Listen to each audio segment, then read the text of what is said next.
శ్రీ గురుభ్యో నమః. అందరికీ నమస్కారం. స్వామి రామ గారి గురించి, వారి యొక్క స్పిరిచువల్ జర్నీ ఎలా జరిగింది, వారు ఆ స్థాయికి ఎలా వచ్చారో ఎన్నో విషయాలు తెలుసుకుంటూ వస్తూ ఉన్నాం. వారు ఆధ్యాత్మికవేత్తగా ఉంటూ ఎన్నో ఉపన్యాసాల్లో ఆరోగ్యం గురించి, ఎప్పుడు ఆనందంగా ఎలా గడపాలో చెప్పేవారు. ఆయన యోగం గురించి చెప్తూ, అది ఒక మతం కాదు, స్వీయ అన్వేషణ మార్గం, అంటే మనల్ని గురించి మనం తెలుసుకోవటం అన్నమాట. అసలు ధ్యానం అంటేనే అంతర్గత ప్రయాణం, మనలోకి మనం ప్రయాణించగలుగుతాం. మనలోకి మనం ప్రయాణించినప్పుడు మనం అసలు ఎవరు, ఎందుకు వచ్చాం, ఏం చేయాలి, మన స్ట్రెంగ్త్ ఏంటి, వీక్నెస్ ఏంటి, ఇలా అన్నీ మన గురించి మనకు ఒక క్లియర్ పిక్చర్ అనేది వస్తుందన్నమాట. ఆ ధ్యానం అనేది మనల్ని మనకే కొత్తగా పరిచయం చేస్తుందన్నమాట. మనం ఎవరు ఏంటి అనేది మనం తెలుసుకోగలిగితే, ఇంకా ఆ పరమాత్మతో సంబంధం ఏంటి, ప్రపంచంతో సంబంధం ఏంటి అనేది ఈజీగా తెలుసుకోగలం. అందుకే రమణ మహర్షి ఎప్పుడూ చెప్తూ ఉంటారు, నిన్ను నువ్వు తెలుసుకో, హూ యామ్ ఐ, నేను ఎవరు అనేది మనలో ఆ క్వశ్చన్ అనేది రావాలి. ఆ రకంగా మన సాధన దాన్ని వెతుక్కుంటూ వెళ్ళాలన్నమాట. అలాగే వారు ప్రాణం గురించి ఏం చెప్పారు, మన శరీరాన్ని మనసుని కలిపి ఉంచే ఒక సూక్ష్మ శక్తి, ఒక జీవశక్తి అన్నమాట ఆ ప్రాణం అంటే. మనం ఆక్సిజన్ లేకపోతే ఆక్సిజన్ బయట నుంచైనా తీసుకోగలుగుతాం. ఆక్సిజన్ సిలిండర్స్ కనెక్ట్ చేసుకోవడం, కోవిడ్ వచ్చినప్పుడు ఎస్పెషల్లీ అందరికీ బాగా పరిచయం అయ్యి ఉంటుంది అది. కానీ ప్రాణం అనేది మన లోపల ఆడే ఒక జీవశక్తి అన్నమాట. అది చాలా ఇంపార్టెంట్. అది లేకపోతే మనం లేం. ఆరోగ్యంగా ఉండాలి అంటే ఆ ప్రాణశక్తి అనేది బ్యాలెన్స్లో ఉంచాలన్నమాట. అది బ్యాలెన్స్లో ఉండాలి అంటే శ్వాస చాలా మెయిన్ రోల్ పోషిస్తుంది. అందుకే ఈ ప్రాణాయామం, అంతర్ముఖ ప్రాణాయామం, ధ్యానం ఇలాంటివన్నీ కూడా మనలో ప్రాణశక్తిని పెంచే సాధనాలన్నమాట. అలా శ్వాస ప్రవాహం సరిగ్గా జరిగిందంటే మనలో ఉండే రుగ్మతలన్నీ కూడా కంట్రోల్ చేయగలుగుతామన్నమాట. మన శ్వాస అనేది రక్తాన్ని ప్రాణవాయువుతో నింపడమే కాకుండా ప్రాణశక్తిని కూడా నిల్వ చేస్తుంది అని చెప్తారు వారు.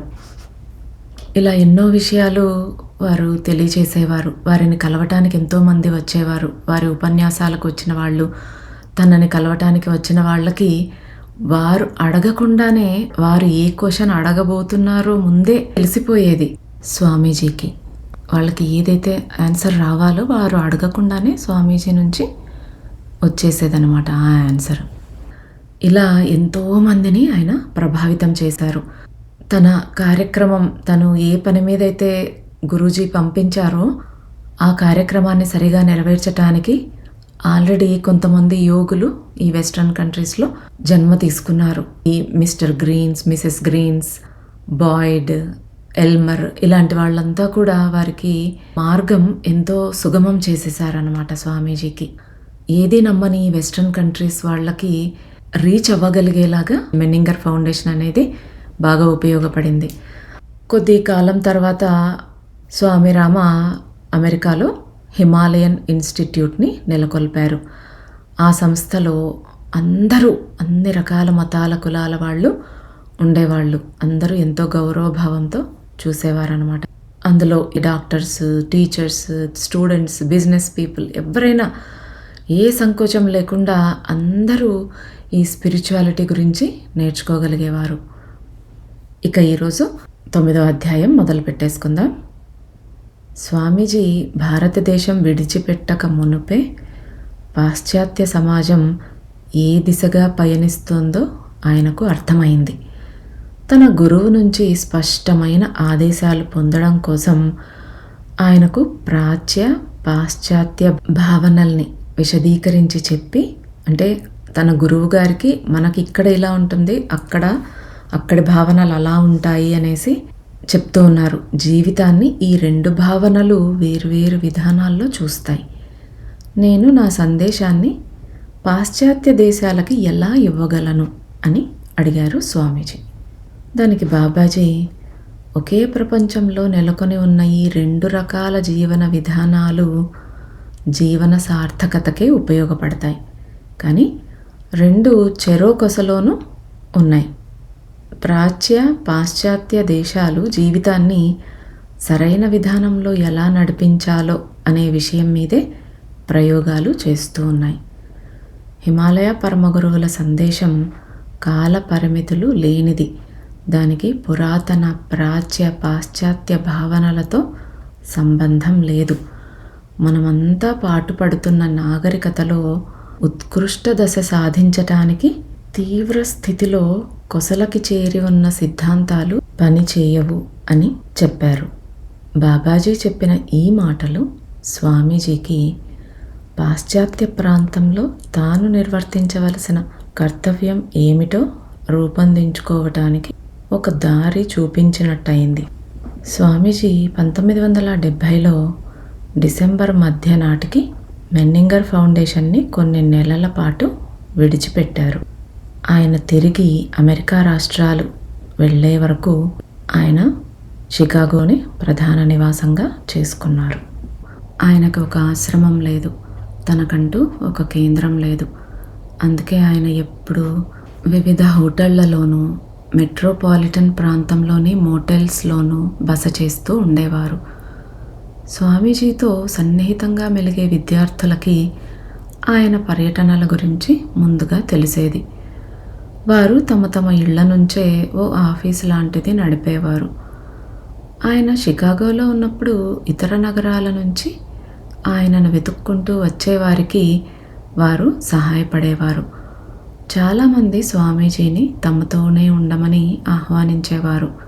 కానీ ఎంతో కాలంగా ఏకాంతంగా ఉండటానికి ఆయన అలవాటు పడటం వల్ల హోటళ్లలోనే ఉండేవారు. స్వామీజీని ఎంతో పూజ్యభావంతో కొలిచే భారతీయ కుటుంబాల్లో ఇది కొంత ఆందోళన కలిగించింది. షికాగోలో ఉండే కొంతమంది భారతీయులు స్వామీజీని హోటల్ స్వామి అంటూ ఉంటారు ఈనాటికి. 1980 వసంతకాలంలో నేను ఈ దేశానికి కొత్తగా వచ్చాను. ఇంకా అప్పటికి నేను మినియాపోలిస్లోనే ఉంటూ ఉన్నాను. ఆ సమయంలో భారతీయ సంతతికి చెందిన ఒక వ్యక్తి నా దగ్గరికి వచ్చి, స్వామీజీ చాలా గొప్పవారు, మన హిందూ మత ప్రబోధంలో గొప్ప అగ్రగామి, కానీ ఆయన ఎంతసేపు అమెరికన్లనే కలుస్తూ ఉంటారు, మనకి అసలు సమయమే ఇవ్వరు, ఉండటానికి ఆయనకి ఎక్కడా నివాస స్థానం లేకపోయినా ఆయన తన స్వంత దేశ పౌరులకి దూరంగా ఉంటారు. ఆయనకి ఇప్పుడు పెన్సిల్వేనియాలో పెద్ద కేంద్రం ఉంది, చిన్న చిన్న కేంద్రాలు దేశమంతటా ఉన్నాయి, కానీ ఆయనతో సత్సంగం ఏర్పాటు చేసుకోవడం ఎంతో కష్టం అన్నాడు. ఈ మనిషి స్వామీజీని చికాకు పెట్టదలుచుకున్న మనిషేనని నాకు అర్థమైంది. తాను హిందువు కావటం వల్ల స్వామీజీపై తనకి ఒక ప్రత్యేకమైన అధికారం ఉన్నట్టు అతడు భావిస్తున్నాడు. చూడండి, ఆ తర్వాత కొద్ది కాలానికి నేను పెన్సిల్వేనియాలోని ఇన్స్టిట్యూట్ హెడ్ క్వార్టర్స్లో స్వామీజీని కలిసినప్పుడు అక్కడ ఉన్న భారతీయులం మేమిద్దరమేనని గమనించాను. అదేమిటా అని నేను ఆశ్చర్యపోయాను. అందుకే నేను ఓ రోజు స్వామీజీతో నేను ఆ వ్యక్తి అన్న మాటలే చెప్పాను. దానికి ఆయన, మనం ఇక్కడ 60 మందిమే ఉన్నాం, కానీ నువ్వు నేను తప్ప ఇక్కడ భారతీయులు ఎవరూ లేరు అన్నారు. నా మిషన్ కేవలం భారతీయులకి మాత్రమే పరిమితమై లేదు అన్నారు స్వామీజీ. మా గురువుగారు నన్ను ప్రాచ్య పాశ్చాత్యాలకి, విజ్ఞానం ఆధ్యాత్మికతకి మధ్య వారధి వేయటానికి పంపారు. నాకు పని ఉంది. అన్ని రకాల విశ్వాసాలు గల ప్రజలకి జీవితంలో అన్ని రంగాల వారికి పరస్పరం ప్రేమ కలిగేలా వారికి గల అత్యున్నతమైన వాటిని అందరితో పంచుకునేలా తమ తమ నేపథ్యాల ద్వారా తాము పొందిన బలహీనతల్ని గ్రహించేలా, ఆ బలహీనతల్ని వారికి వారుగా అధిగమించేలా చేయటం నా పని. హిమాలయ పరమగురువులతో జీవనంలో మా గురువుగారు ఏమన్నారో చూసావుగా. హిమాలయ యోగుల మొట్టమొదటి సందేశం ఒక్కటే: అన్ని రకాల భయాల నుంచి విముక్తి. మనలోని వాస్తవికతని నిరంతరం ఎరుక కలిగి ఉండటం రెండవ సందేశం. మిగతా అన్ని జాతి సముదాయాల్లాగానే భారతీయులు కూడా అన్ని సాంప్రదాయాల్ని తనలో కలిపేసుకునే ఈ అమెరికాలో కలిసి తమ స్వంత సాంస్కృతిక గుర్తింపుని కోల్పోతామేమోనని భయం. భారతదేశం అతి ప్రాచీన దేశం. దాని సంస్కృతి బహుముఖీయమైనది. భారతీయులు ఉన్నతమైన ఆదర్శాల్ని పోషించేందుకు అలవాటు పడ్డారు. కానీ ఆ ఆదర్శాల్ని వారు చాలా అరుదుగా తమ పనుల్లో ప్రతిబింబింపచేస్తారు. అందుకే భారతదేశానికి ఎంత గొప్ప సంపద, జ్ఞానం ఉన్నా గత 1500 సంవత్సరాలుగా అనేక బాధలు పడుతోంది. అంటే మనం అన్నీ ఉన్నాయి మనకి, కానీ మనం మన పనుల్లో ఇంప్లిమెంట్ చేయమన్నమాట. అందుకే ఇబ్బంది పడుతూ ఉంటాం. అన్నీ తెలుసు కానీ ఏది పాటించం. ఈ దేశానికి వచ్చిన కొత్తల్లో కొన్ని సంవత్సరాలు నేను అనేక హిందూ కుటుంబాలని, సంస్థల్ని చూశాను. చాలా అరుదైన సందర్భాల్లో మాత్రమే వాళ్ళు నా దగ్గర నుంచి ఏదైనా నేర్చుకోవాలి అనుకున్నారు. మిగతా అన్ని సందర్భాల్లోనూ అన్ని విషయాల గురించి వాళ్ళకి ఎంత జ్ఞానం ఉందో నాకు తెలియజేయాలనుకున్నారు. నేనేం చెప్పాలో, ఎలా చెప్పాలో కూడా వాళ్ళే చెప్తూ ఉండేవాళ్ళు. వాళ్ళు అమెరికన్స్ని విమర్శించేవారు. అమెరికన్లకి శీల సంపద లేదు. వాళ్ళు భౌతికవాదులు. వాళ్ళకి తమ తల్లిదండ్రుల్ని గౌరవించటం రాదు. వాళ్ళకి తమ పిల్లల్ని క్రమశిక్షణలో పెట్టుకోవడమూ రాదు. వారికి తమ జీవిత భాగస్వాముల పట్ల విశ్వసనీయంగా మెలగడమూ చేతకాదు. వాళ్ళు గోమాంసం తింటారు. వాళ్ళకి హిందూ మతం అన్ని మతాలకి మూలమనే విషయం తెలియదు. ఇలా ఎన్నో చెప్పేవారు. ఇలాంటి వాళ్లలో చాలా గ్రూపులు ఉంటాయి. నేను ఒక భారతీయ కుటుంబం లేదా సంస్థతో కలిసి ఉన్నానంటే నన్ను కూడా సహజంగా పార్టీ రాజకీయాల్లోకి లాగేస్తారు. 2 తలలు 3 అభిప్రాయాలు అనే సామెత భారతదేశంలో ఎంత ప్రచారంలో ఉందో అమెరికాలో ఉన్న భారతీయుల విషయంలోనూ అంతే ప్రచారంలో ఉంది. ఒక గ్రూపుతో నేను ప్రేమగా మెలిగానంటే అది మిగతా వారితో శత్రుత్వం తెచ్చిపెడుతుంది. నేను ఋషి విజ్ఞానాన్ని హిందూ మతంతో అనుసంధానించకుండా బోధిస్తూ వచ్చాను. దాంతో హిందువులు, సిక్కులు, జైనులు ఎవరైనా కానీ అంతా అమెరికన్స్తో కలిసి కూర్చొని విన్నారు. ఆ విధంగా హిందువులు ఉదారవాదులు అయ్యారు. నేను భారతీయుల్ని ప్రేమిస్తాను, కానీ నేను వాళ్ళ పిల్లల్ని ఇంకా ప్రేమిస్తాను. కారణం, వాళ్ళు మరింత ఉదారంగా ఉన్నారు. వాళ్ళ దృక్పథం వాళ్ళ తల్లిదండ్రుల దృక్పథం కంటే విశాలమైనది. ఈ పిల్లల ద్వారా పాశ్చాత్య దేశాల్లో ఉంటున్న భారతీయ మూలాల ప్రజలు వేదాల్లో గ్రంథస్థం చేసిన ఋషి విజ్ఞానం హిందూ మతానికి ఆత్మ అని గుర్తిస్తారు. సాంప్రదాయాలు, ధార్మిక ఉత్సవాలు, వివిధ రకాలైన విభాగాలు హిందూ మతానికి బాహ్య వస్త్రాల్లాంటివి. అమెరికాలో ఉన్న హిందూ కుటుంబాలు వాళ్ళ సంతానం వాళ్ళని మనం ఎవరు, మన మూలాలు ఎక్కడ, మన వారసత్వం ఏది, మనం మిగతా వారికంటే ఎక్కువేనా, ఒకవేళ ఎక్కువే అయితే ఎందులో ఎక్కువ అని అడిగినప్పుడు మా గురువుగారు నెరవేర్చాల్సిన బృహత్తర కార్యం విలువని అర్థం చేసుకుంటాయి. అంటే ఇక్కడి పిల్లలు ఆ క్వశ్చన్స్ అన్నీ వేసినప్పుడు మనం ఎవరు, మన మూలాలు ఎక్కడ, ఇలాంటివన్నీ అప్పుడు స్వామీజీ వచ్చినటువంటి కార్యం, వాళ్ళ గురూజీ బాబాజీ చెప్పినటువంటి కార్యం నెరవేరింది అని అర్థం అన్నమాట. నిజంగా చెప్పాలంటే కూడా ఇక్కడ ఉన్న భారతీయుల కంటే కూడా వాళ్ళ పిల్లలు ఎంతో ఉదారంగా నిజంగానే ఉంటారు.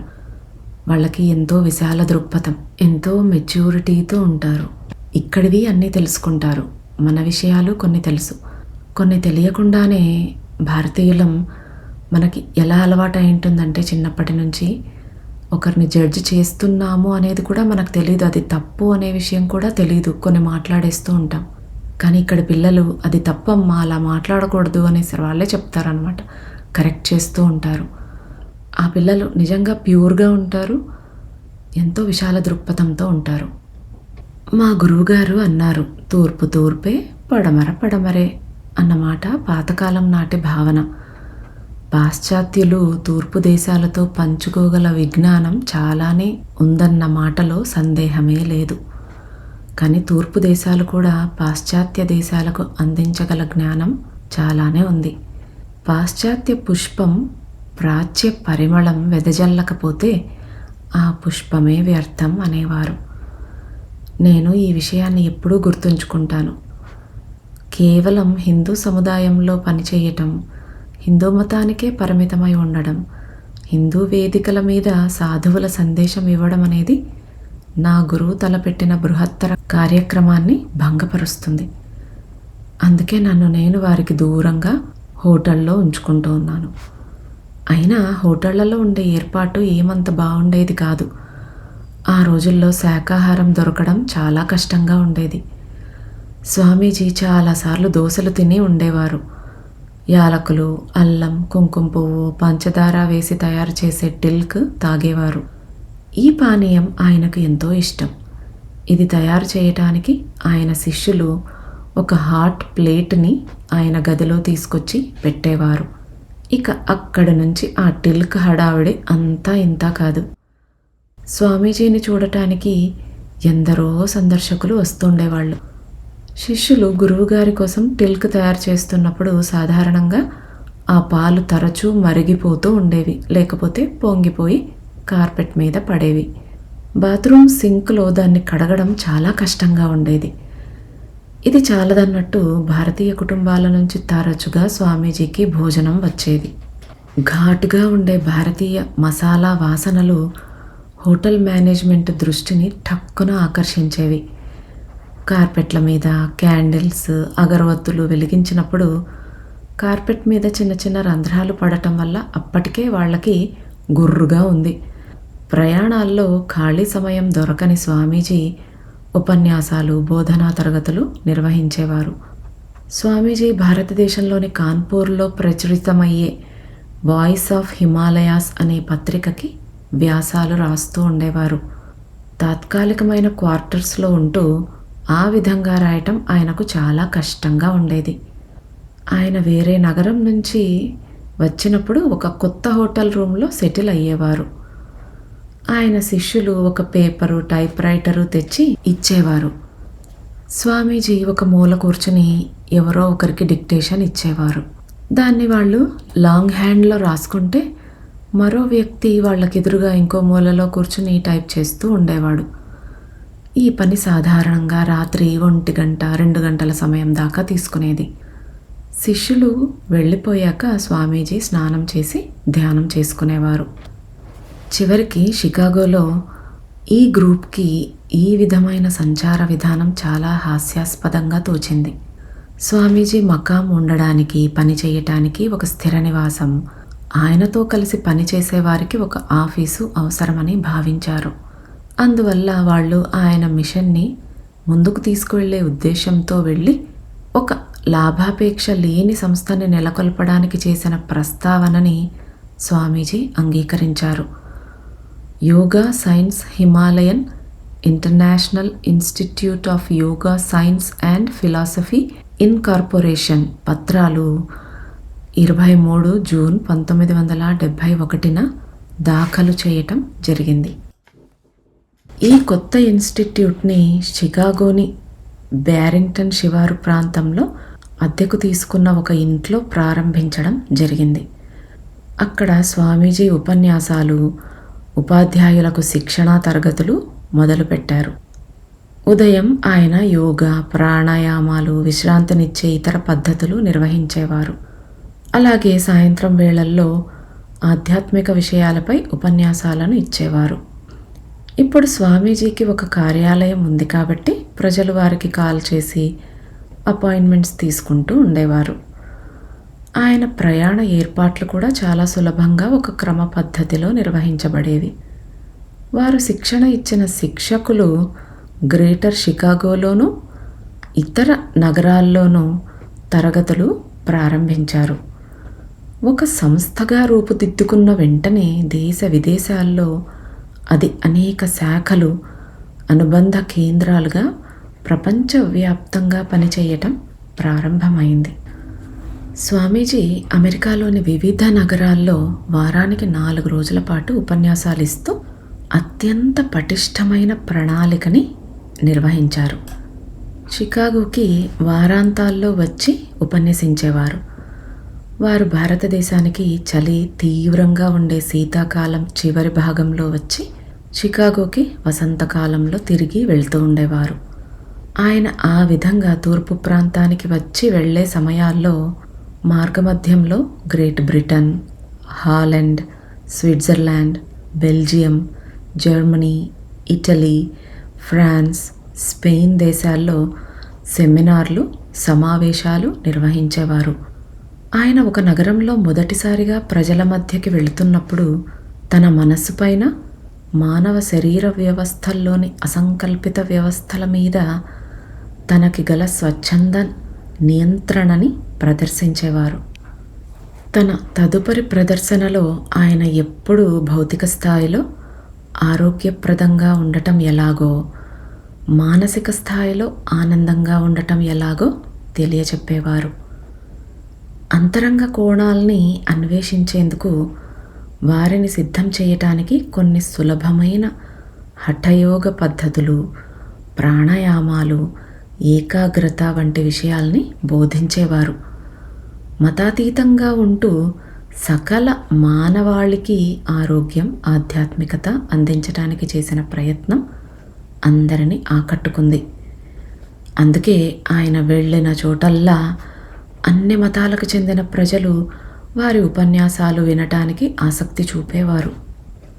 ఆయా ప్రాంతాల మీడియా ఈ శాస్త్రవేత్త, యోగి, మార్మిక సాధువు, తత్వవేత్త గురించి ఎన్నో కథలు, కథనాలు ప్రసారం చేస్తూ ఉండేది.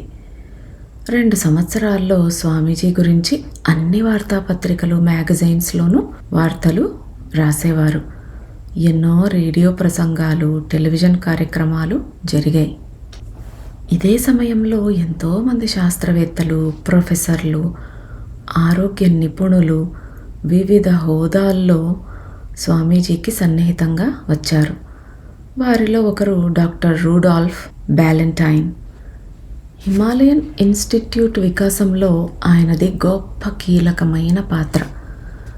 ఒక యువ మానసిక నిపుణుడైన డాక్టర్ బ్యాలెంటైన్కి యోగం, ప్రాచ్య తత్వశాస్త్రం గురించి మంచి పరిచయమే ఉంది. అతడికి ప్రాచ్య సాంప్రదాయాల్లో కనిపించే స్వీయ పరిణామ పద్ధతుల్ని కనిపెట్టాలనే ప్రగాఢమైన ఆసక్తి ఉంది. అతను న్యూ ఆర్లిన్స్లో Louisiana state university school of మెడిసిన్లో మానసిక అధ్యాపకుడుగా పనిచేస్తున్నాడు. నగరంలోని ఫ్రెంచ్ క్వార్టర్లో 60వ పడిలో అతడు ఒక ఉచిత క్లినిక్ స్థాపించి దాన్ని వీధి పిల్లలకు సహాయం చేయటం కోసం అంకితం చేశాడు. అక్కడికి వచ్చే కేసుల్లో చాలా వరకు మాదక ద్రవ్యాల బారిన పడిన పిల్లల సమస్యలే ఎక్కువగా వచ్చేవి. కానీ యోగాచరణలో నిమగ్నమైన తరువాత ఆ క్రమంలో నిజంగా ప్రభావవంతంగా ఉండటానికి తనకి మరింత జ్ఞానం మరియు అవగాహన అవసరమని గ్రహించాడాయన. అందువల్ల చాలా సాహసోపేతంగాను, స్వేచ్ఛగాను, ఇప్పటికీ సంప్రదాయబద్ధమైన జ్ఞానాన్ని గౌరవించే తూర్పు దేశాల పర్యటన చేయటం ఉత్తమ మార్గమని అతడు నిర్ణయించుకున్నాడు. 1972లో అతడు ఈ ప్రయాణం మీద బయలుదేరాడు. యూరోప్ నుంచి భూమార్గం గుండా అతడు బీరూట్ చేరుకున్నాడు. కానీ అక్కడ కొద్దిసేపు ఉండగానే అతడికి అకస్మాత్తుగా భారతదేశానికి వెంటనే వెళ్ళమని అంతరంగ సందేశం వచ్చింది. అంటే ఇంట్యూషన్ వచ్చిందనమాట. మరో గంటలో అతడు డమాస్కస్కి వెళ్ళే ట్యాక్సీలో ఉన్నాడు. అక్కడి నుంచి అతడు పాకిస్తాన్లోని కరాచీకి వెళ్ళే విమానం అందుకున్నాడు. 1973 స్ప్రింగ్లో అంటే వసంతకాలంలో అనేక వాహనాలను ఉపయోగించి ప్రయాణిస్తూ ఆయన పంజాబ్లోని అమృత్సర్ మీదుగా ఢిల్లీ చేరుకున్నాడు. యోగం గురించి తాను నేర్చుకోవాలంటే తను హిందీ నేర్చుకోవడం అవసరమని ఢిల్లీలో అతడికి అర్థమైంది. అందువల్ల అతడు ఢిల్లీ యూనివర్సిటీలో హిందీ విభాగానికి వెళ్ళాడు. అక్కడ అతడు ఒక ప్రొఫెసర్ని కలిశాడు. ఆయన తన ఇంట్లోనే డాక్టర్ వ్యాలంటైన్కి హిందీ నేర్పటానికి అంగీకరించాడు. డాక్టర్ వ్యాలంటైన్ మొదటి హిందీ పాఠం నేర్చుకోవటానికి ఇంటికి రాగానే ఆ ప్రొఫెసర్ అతడు స్వామి రామాతో కలిసి అమెరికా నుంచి వచ్చిన డాక్టర్స్, సైకాలజిస్టుల బృంద సభ్యుడా కాదా అని ప్రశ్న వేశాడు. డాక్టర్ వ్యాలంటైన్కి దీని గురించి అసలు ఏమీ తెలియదు. అందువల్ల ఆ ప్రొఫెసర్ అతడికి ఆనాటి వార్తాపత్రిక చూపించి ఆ బృందం గురించి రాసి ఉన్న వార్తని చూపించాడు. డాక్టర్ వ్యాలంటైన్ ఆ వ్యాసంలోని సమాచారం తెలుసుకుని ఆ బృందం రిషికేశ్లోని స్వామీజీ ఆశ్రమంలో ఉందని తెలుసుకున్నాడు. అప్పుడు డాక్టర్ వ్యాలంటైన్ వారి పని గురించి, మిషన్ గురించి తెలుసుకోగోరుతున్నానంటూ వారికి ఉత్తరం రాశాడు. ఒక వారం తర్వాత స్వామీజీ తరపున మాట్లాడుతున్న ఒక అమెరికన్ స్వరం వినిపించింది ఫోన్లో. తమ బృందం త్వరలోనే న్యూఢిల్లీ వస్తుందని, తమని అక్కడ కలుసుకోవచ్చని ఆ అమెరికన్ చెప్పాడు. తనకి ఒంట్లో బాలేకపోయినా డాక్టర్ వ్యాలంటైన్ ఆ అపాయింట్మెంట్ని వదులుకోదలుచుకోలేదు. అతడు హోటల్కి రాగానే డాక్టర్ యాలన్ వెయిన్స్టాక్ అనే సైకాలజిస్ట్ ఆయనని పలకరించాడు. ఆ హోటల్లో స్వామీజీ గౌరవార్థం ఒక ప్రముఖ సితార్ వాదకుల ప్రోగ్రాం ఉంది. ఆ రోజున పెద్ద హడావిడి, కోలాహలం. ఈలోపు డాక్టర్ వెయిన్స్టాక్ డాక్టర్ వ్యాలంటైన్ని సంగీత కచేరీ జరుగుతున్న గది ద్వారం దగ్గరికి తీసుకొచ్చి ఆయనని స్వామీజీకి చూపించారు. స్వామీజీ ఆయన్ని సరిగ్గా చూడలేదేమో కూడా, కానీ ఆయన నాకు తెలుసు ఆయన్ని నా సీటు పక్కకే తీసుకురండి అన్నారు. ఇది డాక్టర్ వ్యాలంటైన్కి ఏమంత మంచి అభిప్రాయం కలిగించలేదు. కచేరీ పూర్తి అయిన తర్వాత స్వామీజీ ఆయన్ని తన గదికి ఆహ్వానించి అకస్మాత్తుగా ఆయన్ని, మీరు భారతదేశానికి ఎందుకు వచ్చారు అని అడిగారు. ఆయన ఏదో సమాధానం చెప్పేలోపు స్వామీజీయే మళ్ళీ, మీకు ఒక టీచర్ దొరికినంత మాత్రంగా మీరు సాధించలేరు. వాళ్ళు పర్వతాల్లో నివసిస్తారు. అయినా మీకు కావలసింది ఏదైనా నేను నేర్పిస్తాను మీకు అన్నారు. డాక్టర్ వ్యాలంటైన్ నిర్ఘాంతపోయాడు. ఏమిటి ఈ మనిషికి గర్వం అనిపించింది అతనికి. కానీ పైకి మాత్రం తన చికాకుని వెలిబుచ్చకుండా మామూలుగా సమాధానం చెప్పాడు. మీరు నాకు ఏదైనా నేర్పించగలరని నేను నిజంగా అనుకోవడం లేదు స్వామి రామా. అయినా మీరు నాకు ఏ విషయంలోనైనా సహాయం చేస్తానంటే నాకు మేలవుతుంది అన్నాడు. మీకు ఎలాంటి సహాయం కావాలి అని అడిగారు స్వామీజీ. అతడు ఆ విధంగా అవమానకరంగా మాట్లాడుతున్నా పట్టించుకోకుండా, సరే చూడండి, నా వీసాకి కాలం చెల్లిపోతోంది. నేను ఈ దేశంలో కొంతకాలం ఉండి యోగం గురించి మరికొన్ని విషయాలు తెలుసుకోవాలని భావిస్తున్నాను అని చెప్పాడు డాక్టర్ వ్యాలంటైన్. సరే అయితే రేపు రండి అని చెప్పారు స్వామీజీ. అతడు మర్నాడు వచ్చేసరికి గది మొత్తం భక్తులతో నిండి ఉంది. భారతీయ మహిళలు, వాళ్ళ అమ్మాయిలు, ముఖ్యమైన ప్రముఖులు అంతా స్వామీజీ ముందు నేల మీద కూర్చుని ప్రశ్నలు అడుగుతున్నారు. స్వామీజీ వారి వైపు చూస్తూ సమాధానం చెప్తూ డాక్టర్ వ్యాలంటైన్ వైపు చూసి ఒకసారి అతడి ప్రశ్నలకి సమాధానం చెప్పసాగారు. డాక్టర్ వ్యాలంటైన్ పైకి అడగలేదు. ఆ ప్రశ్నలు అతని మనసులో ఉన్నవి. ఆ సమాధానాలు చాలా స్పష్టంగా, వాస్తవికంగా ఉన్నాయి, రియలిస్టిక్గా ఉన్నాయట. డాక్టర్ వ్యాలంటైన్కి అప్పుడు కొంచెం నమ్మకం కలిగింది. బహుశా తనకి కావలసిన విషయం ఈయన గానీ చెప్పగలుగుతారేమో, వీలైతే మొత్తం పనంతా ఇక్కడే అయిపోయేలా ఉంది అని అనిపించింది ఆయనకి. స్వామీజీ అందరినీ పంపించేసిన తర్వాత డాక్టర్ వ్యాలంటైన్ వైపు తిరిగారు. ఆయన తన అనుచరుల్లో ఒకరి వైపు సైగ చేశారు. పాండేజీని ఒకసారి తీసుకురా అని చెప్పారు. హుందాగా ఉన్న వస్త్రధారణలో ఒక భారతీయుడు లోపలికి వచ్చి కూర్చున్నాడు. స్వామీజీ ఆయనకు, డాక్టర్ వ్యాలంటైన్ ఒక సైకియాట్రిస్ట్, అమెరికా నుంచి వచ్చారు. ఆయనకి వీసాకి సమయం అయిపోవచ్చింది. మీరేమైనా సహాయపడగలరా అని అడిగారు. తప్పకుండా చేస్తాను స్వామీజీ అన్నారు ఆయన. ఎంతకాలానికి వీసా అవసరమో నాకు చెప్తే చాలు, నేను ఆయనకు ఆ పని చేసి పెడతాను అన్నారు. అప్పుడు స్వామీజీ డాక్టర్ బ్యాలెంటైన్ వైపు చూసి, మిస్టర్ పాండే సిబిఐ హెడ్, అంటే central bureau of intelligence head. అది మీ FBI డైరెక్టర్కి సమానం. ఆయన మీ వీసా సమస్యని పరిష్కరిస్తారు. ఇంకా ఏమైనా చేయాలా మీకోసం అని అడిగారు. డాక్టర్ బ్యాలెంటైన్ నిశ్చేష్టుడయ్యాడు. ఆయన ప్రణాళికలు, ఒక పరిశోధన ప్రపోజల్ రాయటం, బొంబాయిలో ఒక స్పాన్సర్ని సందర్శించి వీసాను పొడిగించమని అభ్యర్థించటం లాంటి కార్యక్రమాలన్నీ అకస్మాత్తుగా అనవసరమైపోయాయి. ఇంకేం కావాలి తనకి? సరే అయితే, నా దగ్గర కొన్ని $1,000 మాత్రమే ఉన్నాయి. నేను కొద్ది కాలం భారతదేశంలో ఉండాలి అంటే కొంచెం డబ్బు కావాలి అన్నాడు. ఇంకా అతని మాట పూర్తి కాలేదు. ఇంతలో స్వామీజీ తన అసిస్టెంట్స్లో ఒకరిని పిలిచి, శ్రీ శర్మ గారిని ఒకసారి రమ్మనండి అని చెప్పారు. శర్మ గారు అతి పెద్ద కంచు కళాఖండాల్ని అమ్మే ఎగుమతిదారు అని చెప్పారు. శర్మ గారికి ఈ యువ సైకియాట్రిస్ట్ని పరిచయం చేస్తూ, డాక్టర్ బ్యాలెంటైన్ ఒక గొప్ప అన్వేషి, ఆయనకు మీరు కొంత ఆర్థికంగా సాయపడాల్సి ఉంటుంది అని చెప్పారు. దానికి ఆ పెద్ద మనిషి, తప్పకుండా స్వామీజీ, వారికి ఎంత డబ్బు అవసరమవుతుందో నాకు చెప్తే చాలు, నేను వైర్ చేస్తాను వెంటనే అని చెప్పి నమస్కరించాడు. ఇక అతడికి వీసా పని లేదు, డబ్బు గురించిన బెంగా లేదు. తన ఎదురుగా కూర్చున్న ఈ వ్యక్తి దగ్గర తన ప్రశ్నలకి సమాధానాలు దొరికేలాగానే ఉన్నాయి. కొత్త ద్వారాలు తెరుచుకుంటున్నట్టు అనిపించింది డాక్టర్ బ్యాలెంటైన్కి. అయితే మీరు ఎక్కడికి వెళ్ళబోతున్నారు ఇప్పుడు అని అడిగాడు అతడు స్వామీజీని. మళ్ళీ అతడికి ఆ ప్రశ్న సరిగా అనిపించి ఉండదు. నేను కూడా మీతో రావచ్చా అని అడిగాడు. పైగా స్వామీజీ తాను ఏం తెలుసుకోగోరినా చెప్తానని చెప్పారు. బహుశా అది సాధ్యపడేదేమో. అయితే మనం మరోసారి కలుసుకుందాం అన్నారు. డాక్టర్ వెయిన్స్టాక్ని అడిగిన మీదట డాక్టర్ బ్యాలెంటైన్కి స్వామీజీ త్వరలోనే చండీగఢ్లో జరుగుతున్న అంతర్జాతీయ యోగా సదస్సుకి వెళ్తున్నారని తెలిసింది. డాక్టర్ బ్యాలెంటైన్ కూడా ఆ సదస్సు గురించి చదివి ఉన్నాడు. అక్కడికి వెళ్ళాలని కూడా అనుకున్నాడు. యోగం గురించి ఇంగ్లీష్లో రాసిన ఎంతోమంది రచయితలు అక్కడికి వస్తారని భావించాడు. ఢిల్లీ యూనివర్సిటీలో చాలామంది రాసిన పుస్తకాలు అతడు చూశాడు. ఇప్పుడు వాళ్ళ మాటల్ని ప్రత్యక్షంగా వినే అవకాశం దక్కింది.